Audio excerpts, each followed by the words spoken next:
కంపెనీని ఒక నలుగురు 4 మెంబర్స్ డైరెక్టర్స్ వాళ్ళ సొంత మనీతో 2020లో స్టార్ట్ చేశారు. ఎప్పుడు సార్?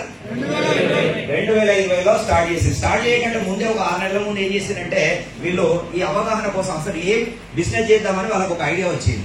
బిజినెస్ చేయాలంటే ఏం చేయాలి, మార్కెట్ లో ఇప్పుడు ట్రెండింగ్ ఏముందని వాళ్ళు ఆలోచించుకుంటుంటే ఎలక్ట్రిక్ వెహికల్ ఇండియాలో ఇప్పుడిప్పుడే స్టార్టింగ్ దశలో ఉన్నాయనే విషయం వాళ్ళకి అర్థమై మరి వాళ్ళకి అవగాహన లేదు. మన అశోక్ సార్ దీంట్లో ఫస్ట్ ఆర్బీఐ బ్యాంక్ లో 4 డిస్ట్రిక్ట్లకు ఇన్ఛార్జ్ గా పనిచేస్తున్నాడు.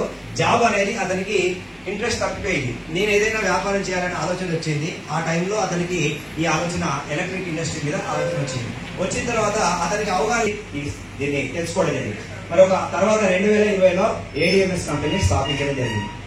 స్థాపించిన తర్వాత కొద్ది రోజులకి ఏమైంది సార్? కరోనా స్టార్ట్ అయింది. అవునా కదా? ఆ టైంలో కరోనా వచ్చింది. ఆ కరోనా తట్టుకొని కూడా నిలబడ్డ కంపెనీ బయట ఆ కరోనా టైంలో ఎన్నో కంపెనీలు కొలాప్స్ అయిపోయాయి, తీసేయడం జరిగింది. అవునా కదా సార్? పెద్ద పెద్ద ఐటీ కంపెనీలు ఇక్కడ మాత్రం ఇంకా కొంతమంది బయటికి లోపలికి తిరుగుతూనే ఉన్నారు, పోతూనే ఉన్నారు, వస్తూనే ఉన్నారు.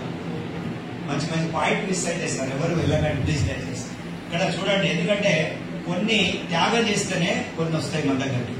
మన దగ్గరికి డబ్బు రావాలంటే, మన జీవితంలో డబ్బు లక్ష్మీదేవి బాగా రావాలంటే మనకు కొన్ని ఉన్న దురలవాట్లు లేదంటే కొన్ని టైం వేస్ట్ కార్యక్రమాలు ఇవన్నీ కూడా తీసేసుకోవాలి. మన లోపల మనం ఒక